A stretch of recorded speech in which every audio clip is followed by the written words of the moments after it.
आपकी আদালতে সিঙ্গার কুমার শানুর উপরে অভিযোগ হলো যে ইনি খুবই অ্যারোগেন্ট। আপনি অ্যারোগেন্ট মানে বোঝেন, মুম্বাই ফিল্ম ইন্ডাস্ট্রিতে বলে যে কুমার শানু মানে রকচটা। যবে থেকে সফল হয়েছেন, আপনি বড় স্টার হয়েছেন, আপনি কারোর সঙ্গে সোজা মুখে কথা বলেন না। মুখ উল্টো করে কিভাবে কথা বলতে হয় আমি জানি না। এটা আমার একটা মাইনাস পয়েন্ট, যে আমি যেটা সত্যি সামনে বলে ফেলি, মুখের উপরেই বলে দিই। যেই আমার সামনে থাকুক, আমার পাশে থাকুক, আমি খুবই স্ট্রেট ফরওয়ার্ড। এটা আমার একটা মাইনাস পয়েন্ট। বর্তমান যুগে এটাকে মাইনাস পয়েন্টই বলা হয়ে থাকে। আই এম সরি, ঈশ্বর শুনছেন, যেটাই আছে সেটা মাইনাস পয়েন্ট। তাই এটার জন্য ব্যাপারটা হলো আমি গান গাইলাম আর তার জন্য প্রাপ্য টাকা চাইলাম আর রকচটা হয়ে গেলাম। প্রাপ্য টাকা না, আপনি অনেক বেশি টাকা চাইতেন। না না, প্রাপ্য টাকা চাইতাম, বেশি টাকা আমি চাইতাম না। কিন্তু যা হয় কি, আমার যদি কিছু জিনিস খারাপ লাগতো আমি ওটাকে বলে দিতাম, তাই ওটা রকচটা হয়ে যেত। আপনি আসার পরে ফিল্ম ইন্ডাস্ট্রিতে সিঙ্গারদের রেট বেশি হয়ে গেছে আপনার জন্যে, কারণ আপনি পপুলার ছিলেন, হিট ছিলেন, তাই আপনি ইচ্ছা মতো টাকা চাইতেন। আরে এতে অন্যরকম ব্যাপার স্যাপার আছে। যেমন আমি খুব তাড়াতাড়ি গান গাইতাম, খুব ফাস্ট, মানে 10 মিনিটে, 15 মিনিটে, 20 মিনিটে এরকমভাবে গান গেয়ে দিতাম। তাই এতে একটা অসুবিধা তৈরি হতো। মিউজিক ডিরেক্টর ভাবতো যে আমি 2 মাস ধরে একটা গান বানালাম, এটা কুমার শানু এসে আধ ঘন্টায় গিয়ে কী করে চলে যায় ভাই? এটা কিন্তু খুবই অবিচার হচ্ছে। তাই এটা হলো আমার আরেকটা মাইনাস পয়েন্ট, যে আমার মাথাটা খুব ভালো চলে, একটা পিকআপিং পাওয়ার যাকে বলে গান শেখার ক্ষেত্রে। আর এটা হয়তো কোনো মিউজিক ডিরেক্টরের ইগো প্রবলেমও হয়ে যেত। আমি তো শুনেছিলাম ইগো প্রবলেম আপনার ছিল, যে মানুষটা আপনাকে তৈরি করলেন, নাদিমের কথা আমি বলছি, যার জন্য আপনি সুপার হিট সিঙ্গার হলেন। আপনি সফল হওয়ার পর ওনাকেই চোখ রাঙানো শুরু করে দিয়েছিলেন। आँखों की गुस्ताखियाँ माफ हो। শুনছেন তো নদীমজি, শ্রবণজি?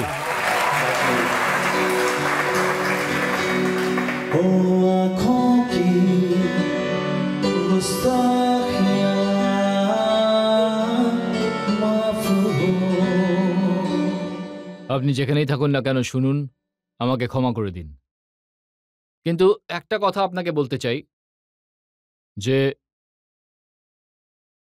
কেউ কাউকে তৈরি করে না। যদি কেউ বিখ্যাত হয় সেটা এদের জন্যই। অল পাবলিক, এনারা উপরে ওঠায় আর এনারাই নিচে নামায়। এখন নদীম শ্রবণজি আমাকে বানিয়েছে নাকি আমি নদীম শ্রবণকে বানিয়েছি, এটা কেউ বলতে পারবে না, তাই না? যেমন আমি নদীম শ্রবণজি তো ফিল্ম ইন্ডাস্ট্রিতে প্রথম থেকেই ছিলেন। হ্যাঁ, 14 বছর ধরে ছিলাম। হ্যাঁ, 14 আশিকির বছর 14 ধরে বছর ছিলেন। আগে থেকেও ছিলেন। হ্যাঁ। আপনিও চিনতেন না, আমিও চিনতাম না।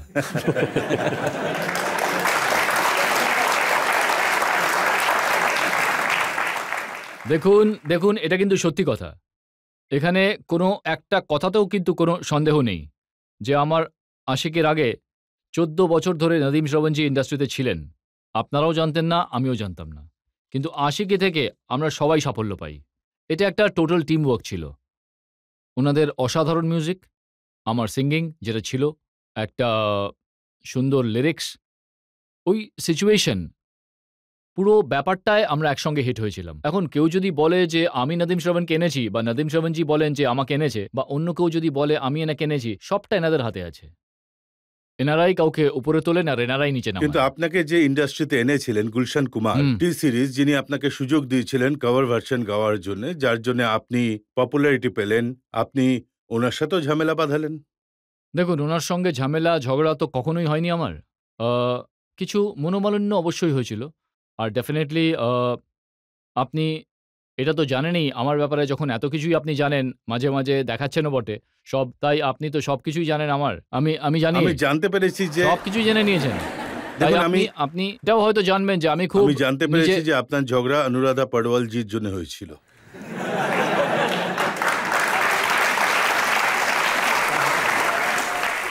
গুলশানজি খুব ভালো মানুষ ছিল। ঝগড়া যে কারোর জন্যই হতে পারে। আপনি তো জানেন যে আমার আত্মসম্মান খুব বেশি। আমি ইন্ডাস্ট্রিতে কখনো ডমিনেট নামক যে শব্দটা ইউজ করা হয়, ওটা আমি কখনোই সহ্য করিনি আর করবও না, শেষ নিঃশ্বাস অবধি। যে জিনিসটা আছে সেটা সোজাসুজি বলা, সোজাসুজি করা, এটা আমার রক্তে আছে, আমি এখন এরকম হয়ে গেছি, আর কিচ্ছু করার নেই। এত খারাপ হয়ে গেছি আমি, এটা থেকে আর কিচ্ছু করতে পারবো না, আর শোধরাতে পারবো না আমি সত্যিটা বলবোই বলবো, আর সেটা সোজাসুজিই বলবো। তাই এটার জন্য আমাকে ক্ষমা করে দিন দ্বিতীয়বার। এই কথাটা কি সত্যি যে অনুরাধা পডওয়ালজি আপনাকে ডাইরেকশন দিতেন গুলশানজির পক্ষ থেকে, আর আপনি সেগুলো শুনতে রাজি ছিলেন না না, না না, তাই এটা জন্য? ভুল কথা, সব ভুল কথা। আমি এসব কোনোদিন কখনোই বলবো না। আবার নতুন করে ঝগড়া লাগানোর মতলব করছে, কিন্তু আমি করবো না। না না, এরকম কিচ্ছু নয়। যা কিছু হয়েছিল সেগুলো সব পুরনো কথা, হয়ে গেছে, ভুলে যান সব। ক্ষমা করে দিন, ভুলে যান। আচ্ছা, আমি আপনাকে একটা নতুন কথা হ্যাঁ বলছি। বলুন। এআর রহমান অনেক বড় music director, superhit music director, গোটা বিশ্ব ওনাকে রেসপেক্ট করে, হুম। কিন্তু আপনি এমন একজন মানুষ যিনি ওনাকে মিউজিক ডিরেক্টর মানতেই রাজি নন। উনি কোনোদিন আমাকে সিঙ্গার মনেই করেননি।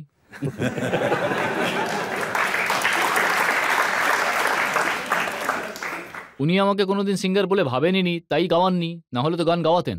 উনি ভাবেন যে Kumar Sanu is not a singer, তো ঠিক আছে, কখনো যদি ডাকেন তাহলে আমি গান গাইব। অবশ্য আমি একটা সিনেমায় গান গেয়েছি ওনার, কোনো এক সময়। কোন গানটা গেয়েছিলেন আপনি? ওই গানটা যেন কি ছিল, উম, মনে পড়ছে না আমার। কারোর কি মনে পড়ছে ওই গানটা? যখন আমারই মনে নেই তাহলে আপনাদের কিভাবে মনে থাকবে? তাহলে এখন এটা বোঝা যাচ্ছে যখন রহমান সাহেবের সাথে আপনি গান গাইতেন তখন পরিস্থিতি কি হতো? একটাই গেয়েছি, একটাই গেয়েছি। হ্যাঁ। আরে মনে কেন পড়ছে না রে? ধুর, ওই গানটা কেন মনে পড়ছে না? আচ্ছা, কি কারণ ছিল যে আপনি এআর রহমান সাহেবের কখনো গান করেননি বা উনি আপনাকে ডাকেননি? এর কারণটা কি? আমি তো রেডি হয়ে বসে আছি, এখন ডাকলে আমি এক্ষুনি চলে যাব। রহমান সাহেব শুনছেন তো? আপনি এখনই ডাকলে আমি এক্ষুনি চলে যাব। আচ্ছা, এই কথাটা সত্যি যখন আপনি একটার পর একটা অ্যাওয়ার্ড পেয়েছেন, 5টা ফিল্মফেয়ার অ্যাওয়ার্ড, বেস্ট প্লেব্যাক সিঙ্গারের একখানে অ্যাওয়ার্ড পেয়েছেন, তারপর আপনি এত অ্যারোগেন্ট হয়ে গেছিলেন যে আপনি বলেছিলেন আমার অ্যাওয়ার্ড ফেওয়ার্ড দরকার নেই, আমার কাছে এসব ম্যাটার করে না। এটা একটা ভুল ইনফরমেশন মানুষের কাছে চলে গেছে, মিডিয়ার কাছে চলে গেছে, যে আমি ইগনোর করেছিলাম। আমি একদম ইগনোর করিনি। আমি একটা ভালো কথা বলেছিলাম যে আমি খুবই খুশি হব যদি 5 বার নেওয়ার পরে আমি এটা বলেছিলাম যে ভাই এটা কোনো নতুন সিঙ্গারকে দেওয়া হোক, তাহলে আমি খুবই খুশি হব। তাই এটা আমার খুবই অন্যায় হয়ে গিয়েছিল যে আমি এটা বলার পরে এরা সবাই প্রিন্ট মিডিয়াতে এই কথাটা আ আ ছেপে দিয়েছিল যে কুমার শানু ইগনোর করেছে ফিল্মফেয়ার নেওয়ার জন্য। আর ফিল্মফেয়ারের লোকেরা আমার উপরে রেগে গিয়েছিল যে তুমি এটা কিভাবে বলতে পারলে? আমি বললাম ভাই এরকম কিছু বলিনি। আমি বলেছিলাম যে নতুন কোনো সিঙ্গারকে এটা দেওয়া হোক, তাহলে আমি খুবই খুশি হব। তাই এটা আমার অপরাধ ছিল, ওটার শাস্তি এখনো পেয়ে চলেছি। তাহলে অপরাধ আপনি অনেকগুলোই করেছেন। দেখুন, তাই জন্যই তো আপনার সামনে হাজির হয়েছি। আর এখন অনেক শাস্তি পাওয়া বাকি। আচ্ছা, আচ্ছা। জনতাকে জিজ্ঞেস করি, আপনাকে কোনো প্রশ্ন করতে চান নাকি? হ্যাঁ। স্যার, প্রশ্নটা এটা হলো যে আজকাল কিছু রিয়েলিটি শো আসছে কিছু চ্যানেলে, আপনি হয়তো দেখেছেন। হুম, সেখানে মেলোডিকে একদিকে সরিয়ে রেখে আর আপনার স্ট্রাকচার কিরকম, আপনি কিভাবে পারফর্ম করছেন, ওটাই মূল ব্যাপার হয়ে দাঁড়িয়েছে। সুরে গান গাইছেন নাকি গাইছেন না সেটা দ্বিতীয় ব্যাপার। প্রথমে আপনি দেখতে কিরকম আর কিরকম আপনার স্ট্রাকচার, আপনি কিভাবে পারফর্ম করছেন সেটাই মূল ব্যাপার হয়ে দাঁড়িয়েছে। এই ব্যাপারে আপনি কিছু বলতে চাইবেন? আর কি হতে পারে? এটা কি ঠিক না ভুল? এটাই আমার এটা কোয়েশ্চেন। জেনে আমার খুবই ভালো লাগছে ওনার কোয়েশ্চেনটা শুনে, যে একটা ইয়াং ছেলে এরকম ধরনের চিন্তাভাবনা করে। মানে রিয়ালিটি যেটা আছে, রিয়ালিটি এদের মধ্যে আস্তে, আস্তে পৌঁছচ্ছে, ছড়িয়ে পড়ছে। বর্তমানে যে গান শোনা যায়, সেগুলো কান দিয়ে শোনা যায় না, লোকেরা চোখ দিয়ে শোনে। আপনি এটা জানেন তো? লোকেরা চোখ দিয়ে শোনে। কোনো গান যদি ভালো হয়, লোকেরা তখন বলে, "কি ভালো গান ভাই!" টিভিতে। See? This is the thing. তাই আপনি খুব ভালো বলেছেন। যখন আপনি চোখ দিয়ে গান শুনবেন, তখন চোখের জন্যও কিছু একটা চাই। দেখুন, বর্তমানে রিমিক্সেরও দরকার আছে। কিন্তু রিমিক্সেও একটা জিনিস আছে। আপনি এটা বলুন না যে রিমিক্স কেন পুরোনো দিনের গান নিয়ে তৈরি হচ্ছে? নতুন যুগের গান নিয়ে কেন রিমিক্স তৈরি হচ্ছে না? তারপর আর.ডি. বর্মন, সচিন দেব বর্মন, শঙ্কর জয়কিষাণ কেন? বর্তমান যুগের গান নিয়ে কেন রিমিক্স তৈরি হচ্ছে না? তার কারণ আমাদের ভিতরে কোথাও না কোথাও ওই ইন্ডিয়ান মেলোডি গেঁথে রয়েছে। না হলে তো কজরারে কজরারে এত বড় হিট হতো না। ওটা ইউপির একটা ফোক। ইভেন ওয়ার্ডস অলসো। ওগুলো আমাদের ভিতরে আছে। ওই জিনিসগুলো উন্মুক্ত করা বা মার্কেটে নিয়ে আসা বা ওগুলোকে প্রমোট করা, এসব বাকি লোকজনদের কাজ, এসব যতদিন না পর্যন্ত হচ্ছে ততদিন এসবই চলতে আগেকার থাকবে। দিনে হুম। মিউজিক ডিরেক্টর, সিনেমার ডিরেক্টর, প্রডিউসার এরা সবাই মিলে একসাথে কাজ করত। রাজ কাপুর সাহেবের জন্য সবসময় মুকেশের গলাই থাকবে, শঙ্কর জয়কিশনের সাথে থাকবে, এইভাবে হুম। রাজেশ খান্নার জন্য কিশোর কুমারের গলা থাকবে। একজন ফিক্স সিঙ্গার ছিল, কিন্তু বর্তমানে এরকম হয় না। বর্তমানে যদি একটা পাথর ছুঁড়ে মারা হোক, সেটা সিঙ্গারের গায়ে পড়বে। ওনারা খুব লাকি ছিলেন যে ওনাদের কম্পিটিশনে ২ জন বা ৩ জন সিঙ্গার ছিলেন যাদের নিজেদের মধ্যে একটা বেশ হেলদি কম্পিটিশন সেই সময় হতো। বর্তমানে তো কম্পিটিশনের ব্যাপার-স্যাপারই নেই। কম্পিটিশন তো ওখানে হয় যেখানে একটু সমতা থাকে বা একটু ওই ধরনের কিছু বিনোদন আমরা পাই। এখানে এরকম কিছুই নেই। এখন এরকম হয়ে গেছে যে আ আ সস্তায়, সস্তায় কিভাবে নাম অর্জন করা যায়। যারা এখন মিউজিক শিখছে, নতুন যুগের ইয়েস, যেসব সিঙ্গাররা ইয়েস। আছে, যারা এখানে আসতে চায়, পরিশ্রম হুম। করে জায়গা করতে চায়, হুম, হুম। ওদের জন্য কি বলতে চান আপনি? যদি কেউ ফিল্ম ইন্ডাস্ট্রিতে গান গাওয়ার জন্য চেষ্টা করে, তাহলে বেশিরভাগ বম্বেতে এরকম সিঙ্গার আছে যারা ফ্রাস্ট্রেটেড হয়ে গেছে। ২ বছর ধরে, ৩ বছর ধরে, ৫ বছর ধরে, ১০ বছর ধরে বসে আছে, গানের সুযোগ পাচ্ছেন না। ফ্রাস্ট্রেটেড হওয়া উচিত নয়। এই কাজটা এরকম যে টাইম উইল কাম। আপনার ভাগ্য সহায় থাকবে। আপনার ট্যালেন্ট ওই সময় কাজ দেবে, যা আপনাকে জায়গা তৈরি করে দেবে। তো you have to keep patience. আপনাকে হ্যাঁ। কতটা স্ট্রাগল করতে হয়েছে? কতগুলো বছর স্ট্রাগল করেছেন? একদম মিথ্যে কথা আমি বলব না। আমি রোদে, রোদে ঘুরে বেড়াইনি, আর বৃষ্টিতে দাঁড়িয়ে ভিজিওনি। স্টেশনে ঘুমোইনি। যেগুলো অনেক সময় সাকসেস পাওয়া লোকেরা এভাবে এরকম কথা বলে যে, "আমরা তো স্টেশনে ঘুমিয়ে, ঘুমিয়ে রাত কাটিয়েছি।"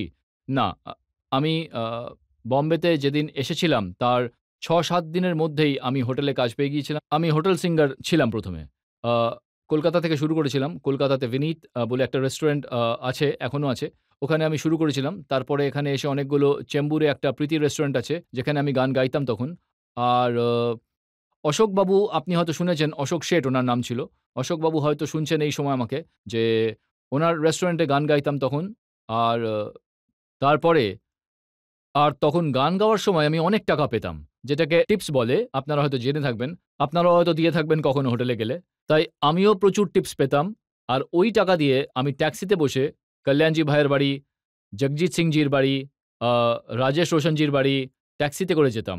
আর ভালো খাবার-দাবার খেতাম। প্রথম সুযোগ কে দিয়েছিলেন আপনাকে? ১ম সুযোগ বম্বেতে ডেফিনিটলি জগজিৎ সিংজি। উনি আমাকে সুযোগ দিয়েছিলেন। আর ওটা একটা খুবই সুন্দর গল্প। আমি আমি বলব? হ্যাঁ, অবশ্যই বলুন। আমি ওয়েস্টার্ন আউটডোর বলে একটা স্টুডিও আছে বম্বেতে। ওয়েস্টার্ন আউটডোরে আমার আ ডেমো ক্যাসেট তৈরি করছিলাম কিশোরদার কিছু গানের। তখন ওই সময় জগজিৎ সিংজি ওখানে চলে আসেন। আর এসে উনি জিজ্ঞাসা করেন যে, "গাইছে এটা কে?" তো সুদ সাহেব রেকর্ডিস্ট ছিলেন। উনি বললেন, "বাংলা থেকে একটা ছেলে এসেছে শানু নামের, ওই গাইছে।" বললেন, "ডাকো তো দেখি।" তারপর আমি এলাম ওনার কাছে ব্যালেন্সিং রুমে, দেখলাম জগজিৎ সিংজি। আমি প্রণাম করলাম। আমি খুব ভক্ত ছিলাম ১ম থেকেই গজলের জন্য। তখন উনি আমাকে ডাকলেন বাড়িতে। বললেন, "তুমি একটা কাজ করো, কাল দুপুরে বাড়িতে চলে এসো।" আমি বাড়িতে গেলাম। আর উনি একটা কাগজ দেখিয়ে বললেন, "হিন্দি পড়তে পারো?" বললাম, "হ্যাঁ, একটু আধটু পড়তে পারি।" "তাহলে পড়ো তো এটা।" আমি পড়লাম। তো বললেন, "আচ্ছা এই গানটা শেখো।" তো আমি গানটা শিখলাম। আমি কিচ্ছু জানতাম না ততক্ষণ পর্যন্ত। বললেন, "গানটা শিখে নিয়েছো?" বললাম, "হ্যাঁ।" উনি বললেন, "মাইন্ডে একেবারে স চট করে আমি গানটা শিখে নিলাম।" বললেন, "এবার তুমি যাও, বাইরে গিয়ে একটু ঘুরে টুরে ৩ টের সময় চলে এসো।" তারপর আমি বাইরে গেলাম। বললাম, "৩ টের সময় স্যার ৩ টের সময় আমি আবার আসবো?" বলল, "হ্যাঁ, এসো। তোমাকে এখন নিয়ে যাবো একটা জায়গায়, রেকর্ড করাবো গান। তুমি কিভাবে গান গাও।" শুনে আমি ভয় পেতে লাগলাম। তারপর বাইরে গিয়ে আমি সিগারেটে ১টা ২টো টান মারলাম। হুম, তারপর একটু পান খেলাম। হুম, হুম। তারপর একটু লজেন্স খেলাম। এইসব করতে থাকলাম। ১-১.৫ ঘন্টা কাটানোর পরে আমি আবার জগজিৎ সিংজির কাছে এলাম। উনি আমাকে উনার সঙ্গে করে, একটা ফিয়েট গাড়ি ছিল উনার তখন, পুরনো ডুক্কর যা আপনারা বলে থাকেন। তো ওই গাড়িতে আমাকে বসালেন, সামনে এরকম দরজা খুলে। ওই গাড়িতে বসিয়েছিলেন আর বসিয়ে সোজা ফেমাস স্টুডিওতে নিয়ে গেলেন। আর ফেমাসে গিয়ে সোজা মাইকে দাঁড় করিয়ে দিলেন আর বললেন যে, "এই গানটা তুমি এখন এই ট্র্যাকটা শোনো, ট্র্যাকের সঙ্গে এই গানটা গাও।" আর সত্যি বলছি, আমি ঐদিন আমার মন প্রাণ লাগিয়ে দিয়েছিলাম নিজের, যাকে বলে যে আমি এই সুযোগটা পেয়েছিলাম। খুব ভয় পাচ্ছিলাম। আর ভয় পেলে আমার উপরে ওই প্রভাবটা পড়ে যে ভয় পাওয়ার পরে আমি খুব ভয়ংকর হয়ে যাই অ্যাবাউট সিঙ্গিং। নট আপনি যেভাবে দেখছেন আমি জানি সেটা। পরে আবার জিজ্ঞাসা করবেন, "কি ব্যাপার ভয়ংকর?" না, কিন্তু গান নিয়ে। মানে যেটা আমার কাজ, ওই কাজে আমি খুব ভয়ংকর হয়ে যাই। তারপর এইভাবে আমি ওই গানটা গাইলাম। উনি আমাকে বুকে জড়িয়ে ধরলেন। উনি আমাকে ৳১,০০০ পেমেন্টও করেছিলেন। বলেছিলেন, "এই ৳১,০০০ রাখো এই গানের জন্য।" আমি বললাম, "এটা কিসের? কি সিনেমার জন্য গান?" বললেন হ্যাঁ ভাই, এটা আঁধিয়া সিনেমার একটা গান। मैं तो करके सगाई करने गया था लड़ाई जी भर के देखूंगा। ये सुन ले। मैं तो करके सगाई करने गया था लड़ाई, जी भर के देखूंगा अपनी गोरी की अंगड़ाई। এই গানটা ছিল। তো আমি গাইলাম আর ওনার খুবই ভালো লেগেছিল। উনি আমাকে বুকে জড়িয়ে ধরেছিলেন আর পেমেন্টও দিয়েছিলেন। তারপরে সোজা আমাকে গাড়িতে বসিয়ে উনি নিয়ে গেলেন কল্যাণজি ভাই আনন্দজি ভাইয়ের বাড়ি। গিয়ে বললেন, কল্যাণজি ভাই এই ক্যাসেটটা শুনুন আপনি। তারপর উনি ক্যাসেটটা শুনলেন, বললেন শুনুন কেমন গাইছে ও। কল্যাণজি ভাই বললেন খুবই অসাধারণ। আর আর কি করো তুমি? আমি বললাম এটাই, প্রণাম করলাম। আর আমি দেখলাম এত গুণী মানুষ সব, কিন্তু উনি যে ওনাদের সঙ্গে পরিচয় করালেন আর তারপর কল্যাণজি ভাই আমাকে শোতে রেখে দিলেন।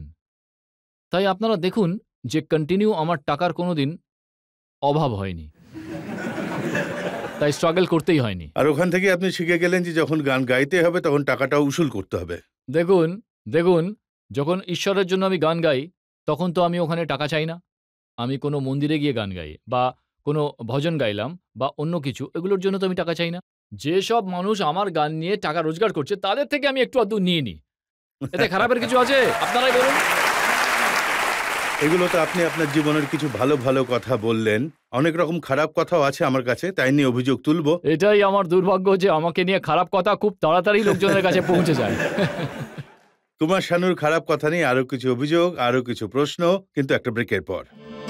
देखा जो तुझे जानम हुआ है बुरा हाल, ये काली काली आंखें, ये गोरे गोरे गाल, ये तीखी तीखी नजरें, ये हिरनी जैसी चाल, हे ये काली काली आंखें, ये गोरे गोरे गाल, ये तीखी तीखी नजरें, ये हिरनी जैसी चाल, देखा जो तुझे जानम हुआ है बुरा हाल, ये काली काली आंखें, ये गोरे गोरे गाल, ये तीखी तीखी नजरें, ये हिरनी जैसी चाल।